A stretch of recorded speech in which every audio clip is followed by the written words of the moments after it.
Le risque de récession est élevé aujourd'hui en Europe. Les prévisions pessimistes se succèdent. C'est à ce moment que l'Europe peut jouer son rôle. Le président de la Banque centrale européenne ne s'y est pas trompé lors de ses annonces du 7 mars.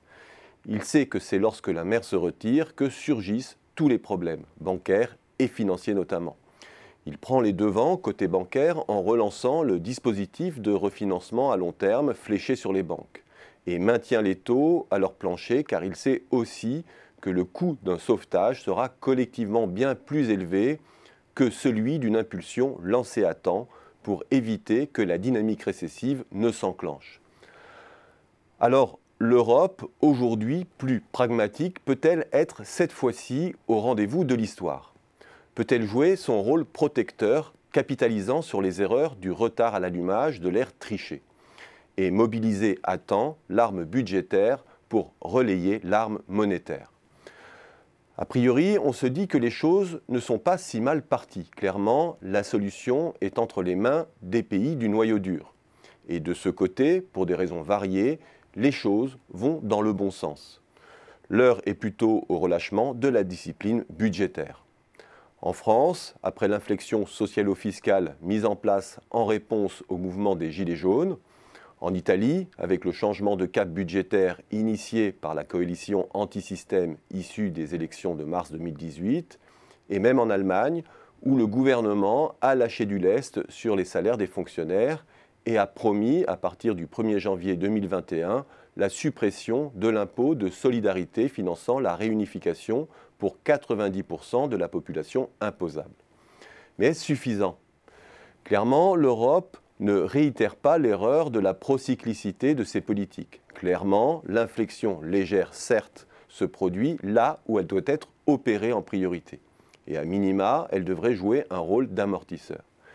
Mais il faut s'interroger aussi sur les racines de la crise pour prendre la mesure d'un ajustement qui dépasse de beaucoup les simples considérations conjoncturelles. Si l'Europe est à la peine et si l'Allemagne est au cœur de son marasme, c'est que la donne de la mondialisation est en passe d'être bouleversée. L'heure est à la croissance autocentrée, c'est-à-dire au repli sur les zones de croissance régionales. Des États-Unis à la Chine, en passant par le Japon, il est clair que les grandes régions du monde jouent la préférence locale. Les États-Unis, au premier chef, ne veulent plus être le consommateur en dernier ressort du reste du monde. Leur croissance doit d'abord bénéficier à leur industrie nationale. Trump porte la croissance américaine en étendard, il tempère les tensions à la hausse du pétrole pour ménager le pouvoir d'achat de ses concitoyens, il baisse les impôts et érige des barrières pour se protéger des intrusions étrangères. Et en lançant les hostilités, il oblige tous les autres modèles extravertis à se repositionner. Côté chinois, cela se traduit par un double impératif: la conquête du marché intérieur et surtout la conquête du ventre mou de la mondialisation que constitue le marché européen. Une Europe qui fait figure de nouveau consommateur en dernier ressort de l'offre du monde. Et sous ces coups de butoir, le modèle allemand vacille. Il s'est tout entier bâti sur la constitution d'excédents colossaux pour le financement de ses retraites, et l'Allemagne n'a eu de cesse d'œuvrer pour consolider sa compétitivité et celle de ses partenaires, pour partir à la conquête des marchés extra-européens.